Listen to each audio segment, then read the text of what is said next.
Saudações a todos, sejam bem-vindos a mais um vídeo do canal. E o tema do vídeo de agora é mais uma frente de ataque aberta nessas guerras que estão acontecendo no Oriente Médio. Aparentemente, a bola da vez, a vítima da vez foi o Egito. E tem acusações rolando por aí já. Vamos descobrir do que se trata, mas primeiro quero pedir a todos que curtam o like, se inscrevam no canal caso não sejam inscritos e compartilhem o material com os amigos para dar uma força no engajamento. Então, sem mais delongas, vamos começar. Mais uma frente sendo aberta nessa guerra lá na Ásia Ocidental, no Oriente Médio? Será que é ataque mesmo, de verdade? Ataque foi, mas será que é ataque de bandeira falsa ou não? Você já vou até pedir para vocês colocarem aqui nos comentários sobre isso, porque retornou, né, gente? E assim, estão tentando abrir mais frentes aí de batalha nessa guerra. Também tem Israel, que está acusando agora o Hezbollah de ter infringido o cessar-fogo. Será que é real mesmo isso que Israel está falando? Eu vou explicar tudo isso e as respostas, tá bom? Então, ó, curte esse vídeo que vocês ajudam muito o nosso conteúdo, sempre continuar crescendo e eu agradeço de coração. Vamos lá então falar sobre primeiro o Egito. Mapinha na tela para vocês. Ocorreram explosões em navios tanque aqui nesse porto, aqui no Egito, ao norte do Egito, tá? Na cidade de Dumiat, tá bom? Nessa região aqui, nessa cidade, região portuária, vou até aproximar aqui para vocês verem, nessa região, que é muito importante, se entrega muita coisa para a gente. Então, ocorreram ataques, 2 navios tanques pegando fogo, ataques de drones, tá? A empresa de segurança britânica Ambrey, que está relatando esse ocorrido, se confirmado, na verdade, a gente já está falando novamente de um conflito chegando aqui no mar Mediterrâneo, tá? Ah, mas já teve antes? Teve, não sei se vocês se lembram muito bem, no começo dessa guerra, ocorreram acusações aqui de ataques no Chipre. Inclusive, você teve até o porta-aviões da França, né, o Le Gaulle, estava aqui no Chipre. E de fato, se esse ataque tivesse sido perpetrado pelo Hezbollah, como Israel está acusando, isso até faria sentido, porque o Egito é um dos poucos países árabes que reconhecem o Estado de Israel como legítimo. E isso, obviamente, faz com que o Hezbollah e o Irã não sejam tão simpáticos ao Egito, por assim dizer. Então, mas um ataque assim a esmo, um ataque meio que parece que vem do nada, talvez por outro lado não faça tanto sentido assim. A gente tem que esperar para saber quais são as motivações de quem realmente perpetrou o ataque. Navegando por aqui, inclusive para fazer a segurança do mar Mediterrâneo. Só que, só para constar, nessa guerra a gente já teve muita bandeira falsa, tá bom? Porque, por exemplo, esse ataque aqui que falaram que teve aqui no Chipre, foi confirmado uma bandeira falsa, tá? Foi confirmado bandeira falsa, não tinha nenhum ataque. Assim como em outras regiões também, se a gente trazer aqui para baixo, aqui, ó, nessas regiões aqui, mais abaixo aqui, nas Ilhas Maurício, que estão mais aqui embaixo, nós tivemos também, aqui, a Ilhas Maurício está bem mais abaixo, as Ilhas Maurício aqui nessa região aqui, a gente teve também em bases britânicas, vocês lembram? Que teve denúncia, né, de que mísseis iranianos teriam chegado lá nas bases britânicas, ali na proximidade das Ilhas Maurício. Só que assim, tem aquela questão importante, na época a gente até falou que é incompatível isso, porque os mísseis iranianos, eles não têm alcance para chegar ali. O alcance máximo deles é cerca de 2.500 a 3.000 metros, né, quilômetros. Então, o que a gente tem nesse caso? Isso quer dizer que os mísseis iranianos, por mais otimistas que eles sejam, eles só podem atingir os seus vizinhos imediatos, ou seja, os países aqui do Golfo e talvez alguma coisa ali para o outro lado, Paquistão, Afeganistão, essas áreas assim, uma parte da Turquia, mas eles não têm capacidade de atingir alvos tão distantes no Oceano Índico. É que o Irã ele consegue fazer um raio aqui nessa região aqui do Egito, eles conseguem, né? Eles conseguiriam chegar, mas aqui embaixo não. E aí tem uma outra questão, o Egito não responde, o Irã não reivindicou nada, tá? nenhum grupo ligado ao Irã, ninguém reivindicou qualquer tipo de autoria ao ataque que aconteceu aqui no Porto Egípcio. E por que aqui é uma região aqui que tá, de repente virou, pode ser um ataque de bandeira falsa? Primeira coisa, Porto, né, o Porto não, desculpe, o Estreito de Hormuz, fechado, 100% fechado, tá? Estreito de Bab el-Mandeb, 13% do petróleo mundial. 7% dele está fechado. Dos 13% do petróleo mundial, 7% ali não pode passar. Fechado, que são os 7% ali que seria da Arábia Saudita. Então, o Mar Vermelho está fechado da Arábia Saudita para poder chegar ao Mar Arábico, ao Oceano Índico e Pacífico, consequentemente. Tá fechado. Tá bom? Inclusive, notícia, todos os links aqui das notícias que eu estou passando para vocês estão aqui na descrição. Eu coloquei aqui as fontes para vocês. Os Houthis lançaram um comunicado que podem também seguir o exemplo do Irã ali e cobrar taxas, vamos lá, cobrar taxas para qualquer embarcação que queira passar pelo Mar Vermelho, que queira passar pelo Estreito de Bab el-Mandeb. Por quê? Porque essa guerra está aumentando, tá bom? Tá bom? Então... fazer essa cobrança faz sentido tanto por uma questão de pressão internacional, que eles estariam pressionando os atores que não querem a fechada desses estreitos, quanto para conseguir fundos para poder sustentar a guerra. Isso, especialmente no caso dos Houthis, é importante, porque eles não têm os bolsos tão fundos quanto tem o exército iraniano, o Estado iraniano, e não são nem tão ricos quanto o Hezbollah, então eles precisam de recursos. O Egito, ele tem uma preocupação muito grande. A gente tem que falar do governo do Egito. Qual que é a posição do Egito em relação a essa guerra que está acontecendo? Por quê? Porque está fechado para baixo. Só que o Egito teme que haja algum tipo de conflito, não para fechar, que o Irã e os Houthis não conseguiriam fechar essa região, tá? Porque aqui passaria a subida do Mar Vermelho, passariam por aqui, eu vou aproximar aqui para vocês verem. Vocês estão vendo isso aqui? Isso aqui que vocês estão vendo aqui, ó, tá vendo? É o Canal de Suez, tá bom? Aí sai o Canal de Suez, ele chega até aqui. É bem interessante isso, né? É uma obra, mais uma dessas grandes obras que a gente tem do imperialismo, né? Principalmente ali no século XIX, né? O Canal de Suez. Então, ali seria mais uma região, né? Que iria colapsar. Mas não acredito que tanto o Irã quanto os Houthis eles não conseguiriam fechar, porque aí foge da sua área de controle geográfica. Porém, atacar aqui prejudicaria a navegação, tá? Então, o Egito ele fica preocupado se tiver qualquer tipo de crescimento, escalada da guerra para essa região. O que pode ser também, leva a crer também, que pode ser também uma possibilidade de bandeira falsa para poder forçar o Egito a se envolver nessa guerra. Por quê? Qual que é a postura do Egito? A postura do Egito, por conta dessa preocupação da utilização de seus portos, ele teme, ele é bastante dependente, inclusive, do que se passa pelo Mar Vermelho, pelo Canal de Suez.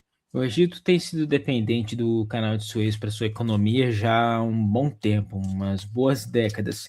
Tanto que se chegou a lutar uma guerra na década de 50 para determinar quem seria o detentor dos direitos sobre o canal. O Egito lutou contra... Aliás, foi pressionado militarmente pelo Reino Unido, pela França e por Israel, mas eles acabaram sendo forçados a se retirar da região pelos Estados Unidos e pela União Soviética, e a questão acabou meio que dando em nada, embora os egípcios tenham... Como é que eu posso falar? Eles tenham capitalizado essa luta como se fosse uma vitória para o seu Estado, quando na verdade não foi uma vitória. Foi mais um cessar-fogo forçado pelas potências maiores da região. O Egito tem bastante preocupação de escalada da guerra. Então, ele mantém uma postura de neutralidade em relação a essa guerra. Ele tenta buscar, ele não se alia ao Irã, mas ele também não se alia aos Estados Unidos em relação aos ataques. O Egito ele fica tentando buscar um discurso de cessar-fogo ou de paz definitiva e duradoura, para essa guerra, tá bom? Porque ele teme justamente um bloqueio maior na passagem do mar Mediterrâneo. Inclusive, se ele precisar utilizar do mar Mediterrâneo para exportações passando por Bab el-Mandeb, e agora os Houthis vêm e falam assim que eles podem começar a cobrar taxas, olha a preocupação do Egito. Então, pode ser também, eu até peço para vocês deixarem aqui nos comentários se vocês acham que pode ser uma possibilidade de bandeira falsa, porque qual seria o motivo do Irã atacar ali? Né? Atacar justamente o Egito. O Irã não assumiu, não falou que foram eles até a gravação desse vídeo. Porque qual seria o motivo do Irã arrumar mais um inimigo que está na neutralidade nessa guerra? Quer dizer, provocar mais alguém que pode atacar o Egito, o Irã. Na verdade, não seria do interesse do Irã, porque também eles têm os próprios problemas com relação à guerra. Mesmo que eles estejam conseguindo segurar a onda, segurar os Estados Unidos, segurar os ataques dos Estados Unidos no seu território, não faz sentido arrumar uma lista maior de inimigos, sendo que a capacidade militar deles pode acabar se tornando comprometida se eles tiverem que lutar contra mais países, mais entidades. Então, é uma questão que tem que ser analisada com muito cuidado. Vocês entendem? Então, assim, me parece ser muito mais próximo de uma false flag mesmo, tá bom? Então, esse é um ponto. Aproveitando que a gente já está aqui no mapa, eu quero já falar outras coisas. Eu tinha trazido para vocês há 2 dias atrás que o Oman, não sei se foi 2 dias ou foi ontem ou foi antes de ontem, que o Oman, a delegação do Oman tinha viajado para Teherã para poder entregar uma proposta de administração do Estreito de Hormuz. Qual que era essa proposta? Eu trouxe aqui para vocês. 50%, 50%, porque o Oman, olha aqui, ó, o Oman é essa beirinha aqui, ó, 50% do Estreito de Hormuz. O que tem para cá, do lado de cá, é Emirados Árabes, mas não chega a pegar na zona do Estreito de Hormuz. E o resto aqui é o Irã. Então, a administração do Irã reconhece que é 50%, 50%. Só que, o que o Oman disse?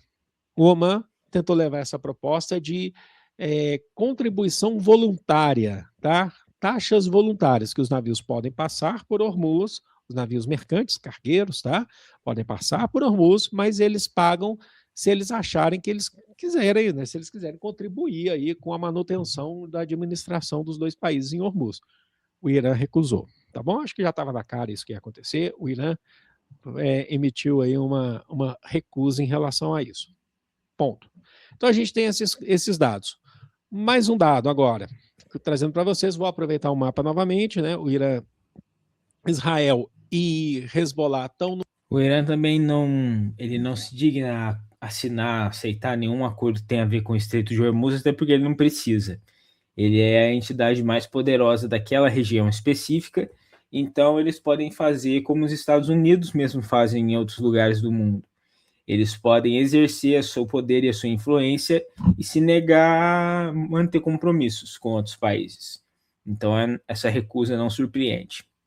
Uma espécie, eles chamam de frágil cessar-fogo, porque se vocês pararem para pensar, nesses últimos dias a gente não teve notícias de ataques entre Israel e Hezbollah, tá? Eles estão aí num frágil cessar-fogo. Tá bom? Tem vários aí, muitos deles foram feitos entre Israel e o governo do Líbano e não com o Hezbollah, mas agora, nesses últimos dias, os dois não estão se atacando, pelo menos até onde se sabe. Só que aí hoje, e aí acho que é importante, nessa região, que esses 2 pontos aqui eu estou marcando de laranja, porque são pontos duvidosos, por isso que estão de outra cor, tá? Só para explicar como é que está sendo a dinâmica aqui para quem está chegando agora.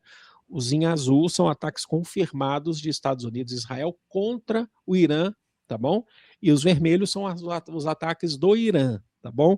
Por isso aqui. Esse verde aqui é da relação, também faz parte da guerra, mas é a Arábia Saudita, eu coloquei um verde aqui, e os Houthis no Iêmen. Aí eu coloquei de laranja aqui, depois eu espero não esquecer, tá? Não esquecer que eu estou pensando com esse raciocínio. Eu estou fazendo essa legenda aqui para vocês aqui verbalmente.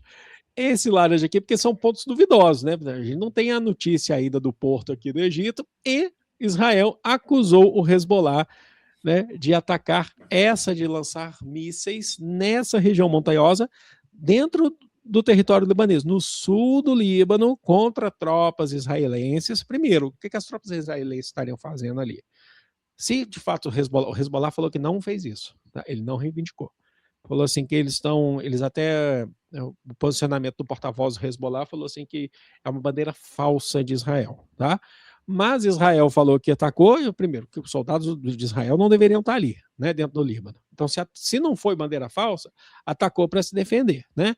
Mas olha só, Aqui, O famoso ataque preventivo de Israel, que eles já discutem na doutrina deles há tanto tempo, que é uma coisa que parece tão estranha para as outras pessoas de outros países, mas é assim que eles operam. Eles atacam primeiro para não ser atacados depois. é uma região montanhosa, tá? Ali Al-Taher, então é um ponto numa montanha aqui, até mostrar para vocês aqui, ó, né, para aproveitar aqui o nosso, aqui, ó, vou mostrar aqui para vocês, ó. É de fato uma região montanhosa, tá bom? Que Israel alega que as tropas do Hezbollah atacaram, tá bom? Tem até uma fotografia aqui, deixa eu dar uma olhada aqui se aparece alguma coisa. Ah, aparece.